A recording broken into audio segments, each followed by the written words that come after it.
If you recently just got the iPhone 12 or the 12 Pro Max or the 12 or the 12 mini, these are some settings that you need to change right now.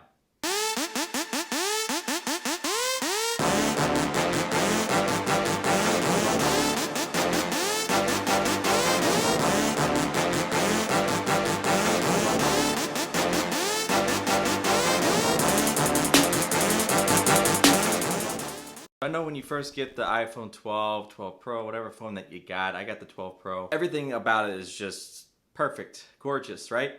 And trying to change the phone, the way it operates when you first get it, sometimes might be hard to do because it's just a lot nicer to have things like notifications and brightness of the screen and different things of locations and all these things that make the experience a lot better, but cause things to drop drastically, mostly your battery. So these are 14 things that I would like to suggest in your settings that you change right away to make your phone experience last longer, possibly even better than what it does when it comes out of the box. Right off the bat, all these iPhone 12 lineup is all 5G. A lot of people don't have 5G yet.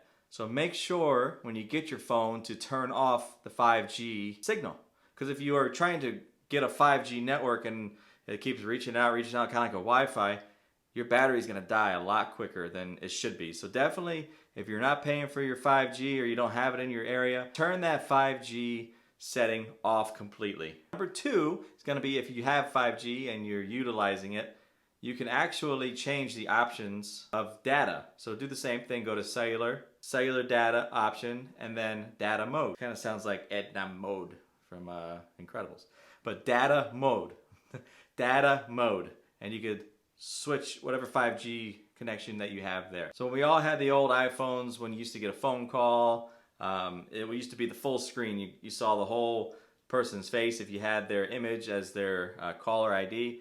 Now what they've done is they shrunk it to the top of the header. So if you're watching videos or doing anything on internet, whatever, it just pops down and you see their name and you can answer the call or decline it.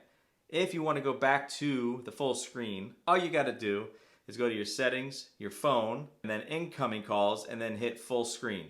And that's it. You got your full screen back how you had it prior. This isn't going to change anything for battery usage or anything performance-wise, but it might be a option that you liked back in the day that they changed in the new iOS 14, and you wish that they never took it out. But they didn't. It's there. Let's go find it for you and fix it. So on the new phones too, notifications, you've noticed that you couldn't see the full notification that came through on your lock screen. You could change that. So here's another setting.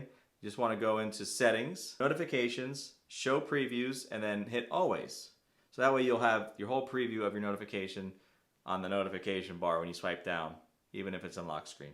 So the new camera, you're going to have the HDR video recording on there. If you're using this a lot and you're trying to upload it to Facebook or even send it the message, sometimes it doesn't go through. It's really distorted. It doesn't look the good quality that you expected from your phone.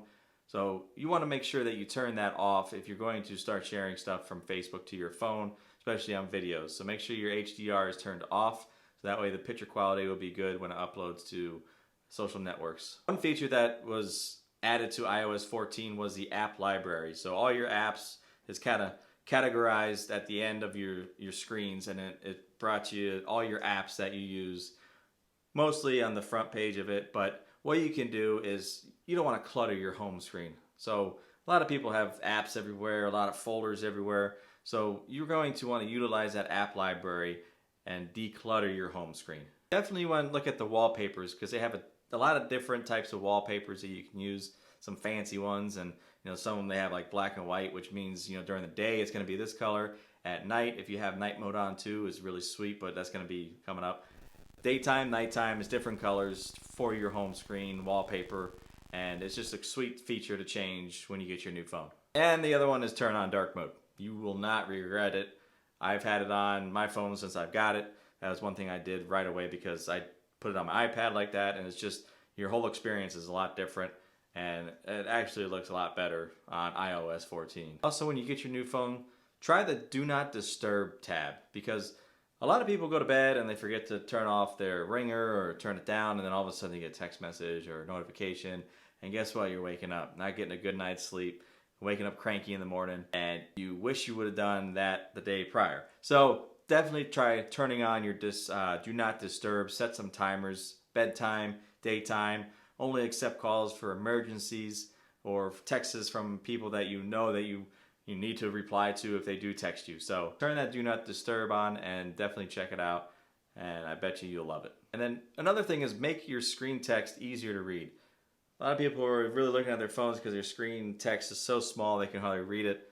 Go in there and change that. Go in there, your settings, and then go into your text and then change it. If you want bold, change it bigger, smaller, and make it easier for you to read your screen instead of trying to squint and try to read this screen. Especially if you got the 12 mini, you're really trying to see that little screen. And one big thing you got to do is Face ID. So Face ID is not brand new. It came out on the iPhone X, 10, whatever you want to call it. But you definitely want to do at least 2 alternate Face IDs. One is because you might look different a year ago than now. And one thing that's bothering a lot of people is Face ID is so secure, hence Face ID, Apple's not going to change it to face mask. We have face masks on. Your Face ID will not unlock your phone because you have a mask on. It's meant for security to protect your phone. So some people have been doing alternate Face IDs with the mask kind of on off, and it kind of works sometimes. But definitely try to make 2 different types of Face IDs for your phone if you're looking at it this way, or just do a couple of them so that way your phone really recognizes you as the person that wants to unlock the phone. But again, Face ID will not work with face masks. It's not like Face ID doesn't work. Masks don't work. So Apple's done an amazing job on security with Face ID, but putting a little mask on your face is not going to let this thing work. And I give great kudos to Apple because that is a security feature that works. Another big thing is your brightness on your phone. A lot of people have auto brightness, so if it's really bright outside the sun, it gets in there, it turns up your brightness all the way. You don't have control of your brightness. It kind of does what it wants to do throughout the day. A lot of people don't want to have full brightness all day because one, it ruins your battery a lot quicker and your screen. Hurts your eyes too at night. So disable that. Control your own brightness throughout the day. Your battery life is going to last a lot longer. One big thing is privacy. So when you first get your phone, you start downloading apps and everything like that. Everything's asking allow us to get this, allow us to get this, allow us to get this. And it's just really easy for us to hit allow, because we don't want to deal with all the different settings. But that's your privacy. Protect that. Certain apps you don't want to have privacy, of your photos or your calendar, email, things like that. Hit no. Go back into your settings, go into privacy, go through all the apps that you have, click on them, and you can take off whatever you don't want those apps to have. Don't let everybody have all your privacy because then you won't have any. And the last thing is going to be customize your control center. You can have everything you need on that thing as a swipe down and have it there in that control center. A lot better than they had back in iOS 13 and 12 like that. So iOS 14's came out with a bunch of new features for Control Center. Definitely go in there, customize it, add some features to it, and you're going to love using that thing a lot better than going through your apps on your home screen. This is TechDadHD, and if you haven't yet subscribed to this channel, definitely do so, and click that notification bell so next time I post a video, you will know. I'll see you guys next time. Thank you for watching. Peace.